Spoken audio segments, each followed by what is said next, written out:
Situada en medio de una gran meseta, en la confluencia de los ríos Pisuerga y Esgueva, Valladolid era una de las aldeas que salpicaban el paisaje castellano a comienzos de nuestra era. Y solo inicia realmente su andadura como ciudad en el año 1074, a raíz de que el rey Alfonso VI le concede su señorío al conde Pedro Ansúrez, a cuyo empeño se debe que la pequeña villa empezara a desarrollarse vertiginosamente.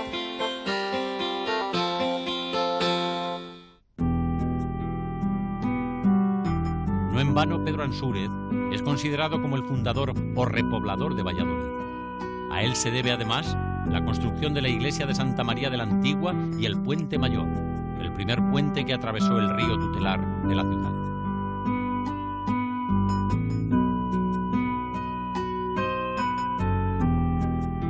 Cuatro siglos después, Felipe II, quien naciera en Valladolid el 21 de mayo de 1527, concedió a la villa el título de capital por medio de un documento que se conserva en el ayuntamiento de la ciudad. Desde entonces Valladolid se benefició del auge del imperio. Ya había sido capital de la corte y escenario de capítulos culminantes de la historia de España.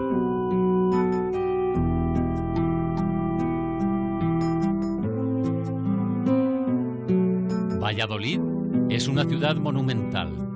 Su paisaje urbano comenzó a poblarse de grandes obras artísticas a raíz de que los reyes católicos empezaron a dotarla de extraordinarios edificios nobles.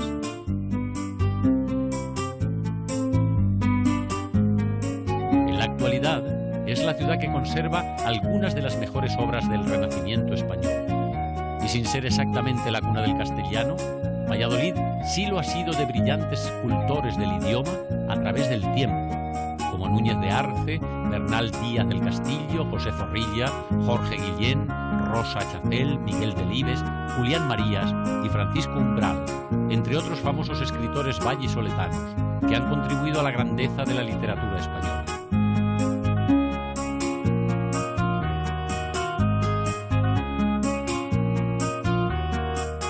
Además, entre los vecinos más ilustres que ha tenido Valladolid, se destacan los escritores don Francisco de Quevedo, quien estudió en su universidad, y don Miguel de Cervantes Saavedra, quien residió aquí durante los últimos años de su vida, y a quien la ciudad rinde culto perenne a través de estatuas y placas. Está ya el señor juez de los negocios sentado en la silla de su audiencia. De esta vez tengo de quedar dentro o fuera.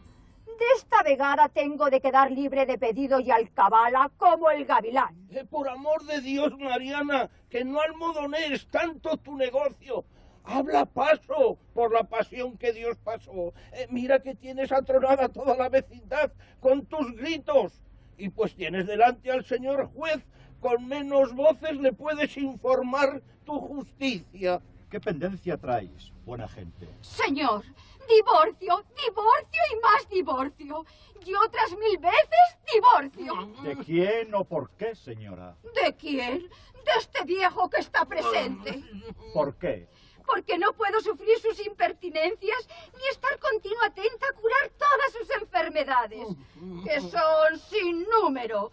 Y no me criaron a mí mis padres para ser hospitalera ni enfermera. Muy buen dote llevé al poder de estas puertas de huesos que me tienen consumido los días de la vida. Cervantes tuvo especial predilección por Valladolid, ciudad a la que evoca constantemente, sobre todo en sus comedias y en las novelas ejemplares. Vuesa merced, señor juez, me descanse si no quiere que me ahorque. Mire los surcos que tengo por este rostro de las lágrimas que derramo cada día por verme casada con esta anatomía. No lloréis, señora. Bajad la voz y enjugad las lágrimas. Yo lo sabéis. Fue en esta casa donde vivió el autor del Quijote entre 1601 y 1606. Sus habitaciones han sido restauradas, pero se conservan algunos de los muebles y objetos originales. Yo, con estilo en parte razonable, he compuesto comedias que en su tiempo tuvieron de lo grave y de lo afable. Yo he dado en Don Quijote pasatiempo al pecho melancólico y mohíno en cualquiera sazón, en todo tiempo. Yo he abierto en mis novelas un camino por do la lengua castellana puede mostrar con propiedad un desatino. Es probable que en más de una ocasión Cervantes pasara ante el Palacio de Vivero, donde Isabel, heredera del trono de Castilla, contrajera matrimonio con Fernando, heredero del trono de Aragón. Una boda realizada en el mayor secreto, debido a la oposición del rey de Castilla, don Enrique, inducido por su favorito el marqués de Villena, pues ambos recelaban del carácter enérgico de Fernando. Los novios se conocieron apenas 4 días antes y llegaron precedidos de hechos sorprendentes. Isabel fue rescatada de Madrigal de las Altas Torres por el arzobispo de Toledo, y Fernando llegó disfrazado de arriero, después de escapar milagrosamente de un atentado en Burgo de Osma. Se cuenta como anécdota que Isabel pidió a un caballero que le señalara a Fernando cuando éste entrara. Así lo hizo, y el noble le dijo a Isabel: es ese, lo cual parece que dio origen al apellido Sese. El nombre de Valladolid va unido a grandes nautas de la historia, pues aquí firmó Magallanes sus capitulaciones antes de dar la vuelta al mundo, y aquí, el 20 de mayo de 1506, murió Cristóbal Colón, quien precisamente debió su gloria a la reina Isabel.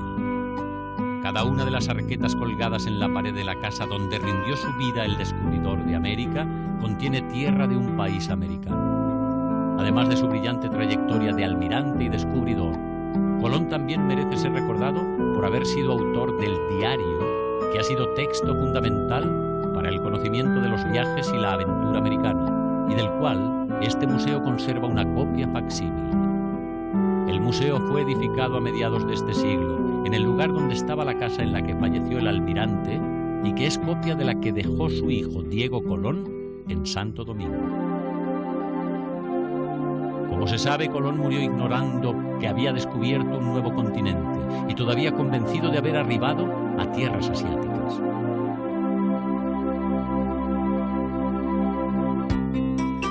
Este monumento al almirante genovés estaba destinado para ser colocado en un parque de La Habana, pero el proyecto se frustró a raíz de los acontecimientos de 1898 y fue traído e instalado finalmente en Valladolid.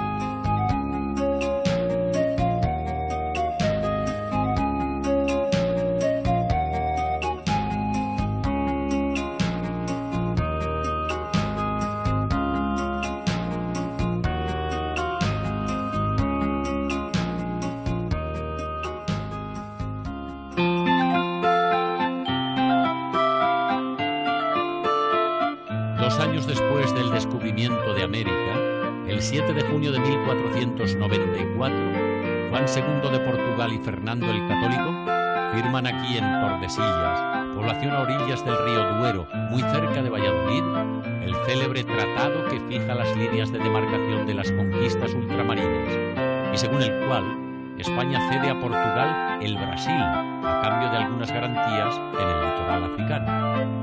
El texto del Tratado de Tordesillas es elocuente ejemplo del castellano de la época. En uno de sus apartes dice: que se faga y señale por el dicho mar océano una raya o línea derecha de polo a polo. Conviene saber del polo ártico al polo antártico, que es de norte a sur la cual raya o línea se haya de dar de derecha, como dicho es, a 370 leguas de las islas del Cabo Verde, hasta la parte del poniente por grados o por otra manera, como mejor y más presto se pueda dar. También, a pocos kilómetros de Valladolid, está Simancas, de cuyo paisaje urbano sobresale el castillo, que alberga el archivo histórico más importante de España. Los Reyes Católicos lo cedieron al comendador Rivera, y finalmente Felipe II encargó su reforma al arquitecto Juan Herrera para convertirlo en sede del archivo de la corona. Los numerosos escudos nobiliarios que adornan las fachadas de las casas nos dan una idea de la importancia que tuvo esta ciudad en el pasado. El castillo de Simancas fue primero musulmán y más tarde, en el siglo XIII, reedificado por los cristianos. En él se conservan los documentos más importantes de la historia de España, entre los cuales están el testamento de la reina y las famosas cuentas del gran capitán, al final detalladas por este a solicitud de la soberana en los siguientes insólitos términos. En frailes, monjas y pobres, para que rogasen a Dios por la prosperidad de las armas del rey, 2.736 ducados. En guantes perfumados para preservar a los soldados del mal olor de los cadáveres enemigos tendidos en el campo de combate, 10.000 ducados. En poner y reponer campanas rotas para el uso continuo de repicar todos los días por nuevas victorias sobre el enemigo, 170.000 ducados. En aguardiente para la tropa en días de combate, 50.000 ducados. En palas, picos y azadones, 100.000 ducados. Por la paciencia de escuchar ayer que el rey pedía cuentas al que le ha regalado un reino, 100.000 ducados.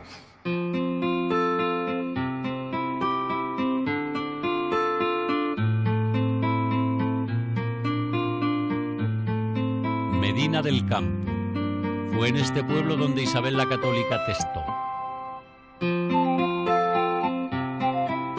El testamento lo dictó en el que se conoce como Palacio Testamentario. También fue en esta ciudad donde la reina murió el 26 de noviembre de 1504. Un busto suyo preside la plaza.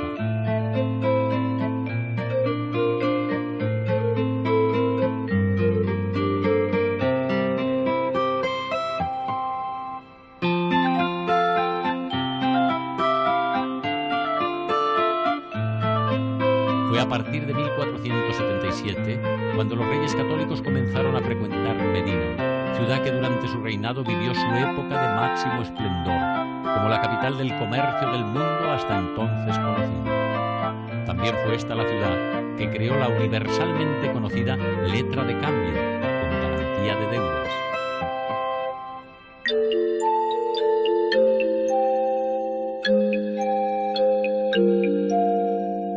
En Medina del Campo se levanta el imponente castillo de la Mota, donde vivió recluida la hija de los monarcas, doña Juana la Loca.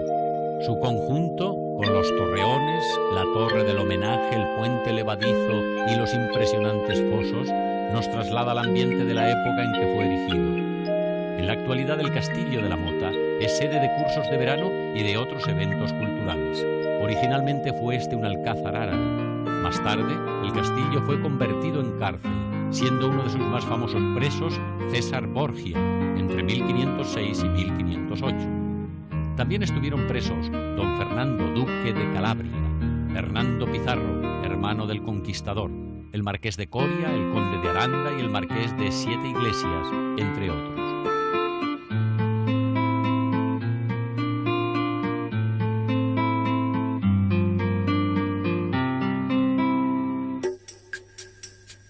A poca distancia de Medina tenemos Olmedo, la ciudad del célebre caballero.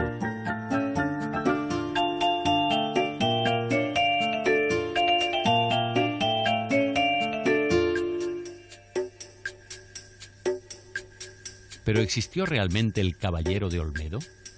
Pues sí existió el caballero de Olmedo. Fue un ilustre caballero de esta ciudad, don Juan de Vivero y de Silva, señor de Castronuevo y de Alcaraz. Su familia vivía en algo tan noble como era el castillo de Fuensaldaña y fue traidoramente asesinado viniendo de Medina del Campo a Olmedo, en un lugar que hoy se conoce por la Cuesta del Caballero. Esta realidad, esta historia fue contada por los ciegos en romances de cordel, y en aquel tiempo, como la capital de España estaba en Valladolid, se supone que Lope de Vega vendría a la corte, oiría la historia, le gustó, y de ahí hizo la obra dramática El Caballero de Olmedo. Y aquella historia de muerte dio a esta villa el título de Ciudad del Caballero. Termina la historia con las coplas, con las poesías que Lope de Vega dedica al caballero, aquellas de que de noche le mataron al caballero, la gala de Medina, la flor de Olmedo. Sombras le avisaron que se volviese al caballero, la gala de Medina, la flor de Olmedo.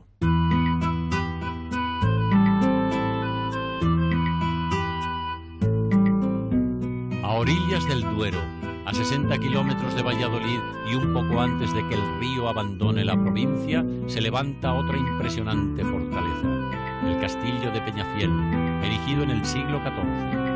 El infante don Juan Manuel, nieto del rey San Fernando, fue señor de esta ciudad y uno de los grandes reformadores del castillo. El infante don Juan Manuel, quien está enterrado en la capilla del castillo, se dice también que fue un ilustre guerrero y un gran intrigante en la corte del rey Alfonso XI, hasta cuando éste le ofendió en la persona de su hija Constanza, ofensa que el infante respondió con estas palabras: en mal punto fue nacido home que quiso valer más por obras de su linaje que por las suyas. Pero don Juan Manuel, adelantado mayor de Castilla, tiene también un lugar en la historia del idioma castellano por sus fabliellas o narraciones, entre las cuales se destaca el famoso clásico El Conde Lucanor, que tiene como escenario a Peñafiel, y aquí fue escrito. El castillo de Peñafiel es sin duda alguna uno de los más hermosos de toda España. La historia del pueblo es la historia de su castillo. Su forma de nave cubre un área de 210 metros. Fue el mismo infante don Juan Manuel quien creó la célebre metáfora que define al castillo como un navío pétreo e inmenso surcando un mar de trigadas.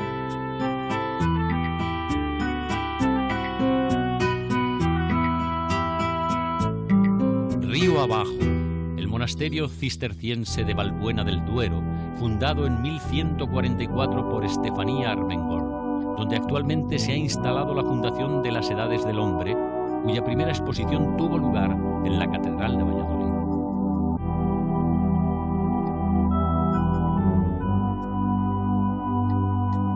Este templo, que pasó a denominarse catedral cuando el Papa Clemente VII otorgó a Valladolid categoría de obispado, también fue obra de Juan Herrera, el arquitecto de Felipe II. Su museo diocesano, instalado en las capillas de la antigua colegiata de Santa María la Mayor, alberga valiosos tesoros del arte religioso.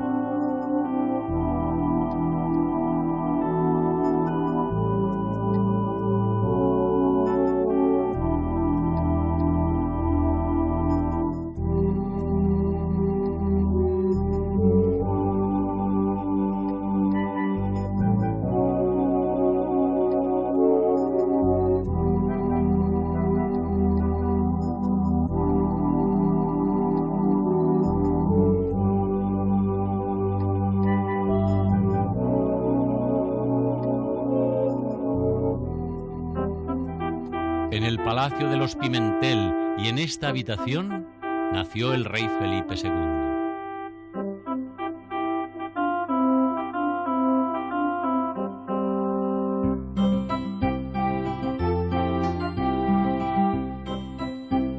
Muchos momentos históricos de la ciudad, algunos de ellos directamente relacionados con el monarca, han quedado plasmados en los azulejos que decoran hoy el zaguán del palacio.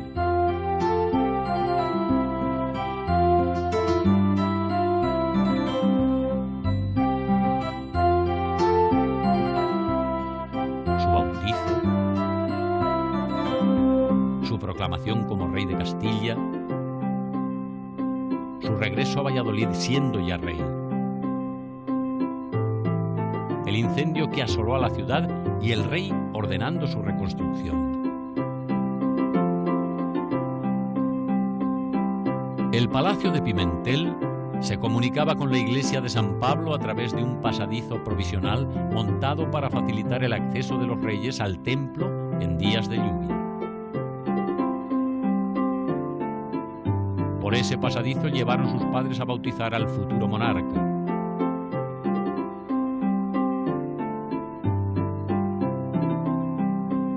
La iglesia de San Pablo es uno de los edificios más notables de la ciudad, ubicado en la plaza del mismo nombre, la cual está presidida por la estatua de Felipe II. En uno de los laterales de la plaza se levanta el Colegio de San Gregorio, construido en 1487 con una magnífica fachada realizada por Gil de Siloé. Aquí se alojó Fray Luis de Granada, el escritor místico, autor, entre otras obras, de la Guía de Pecadores, donde escribe: 3 cosas se requieren para hacer a un hombre verdaderamente bueno y virtuoso, que es el fin que la doctrina cristiana pretende. La primera es ganarle la voluntad y persuadirle que quiera y se determine a bien vivir. La segunda es enseñarle qué es lo que ha de hacer para bien vivir. Y la tercera, declararle cómo alcanzará fuerzas y espíritu para vivir de esta manera de vida. Mientras Fray Luis de Granada vivía y escribía tras esta ventana, al otro lado y tras una ventana del convento de las Carmelitas, vivía y escribía su contemporánea, Teresa de Jesús, quien inicia así sus célebres moradas. Estando hoy suplicando a nuestro Señor hablase por mí, porque yo no atinaba cosa que decir, ni cómo comenzar a cumplir esta obediencia, se me ofreció lo que ahora diré, para comenzar con algún fundamento, que es considerar nuestra alma como un castillo todo de diamante o muy claro cristal, a donde hay muchos aposentos, ansí como en el cielo hay muchas moradas.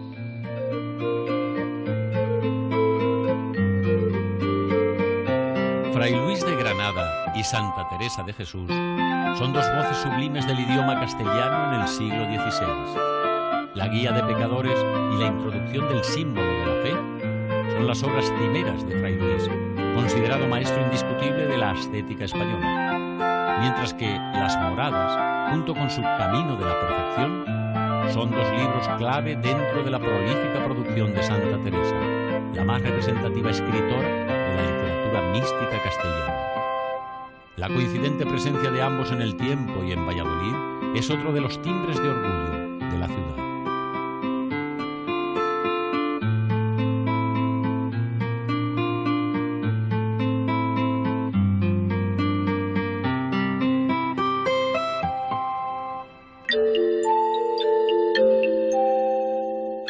También en Valladolid, siglos más tarde, nacería una monja, pero esta vez fruto de la imaginación de un poeta vallisoletano, creador de una de las obras universales del teatro español, Don Juan Tenorio.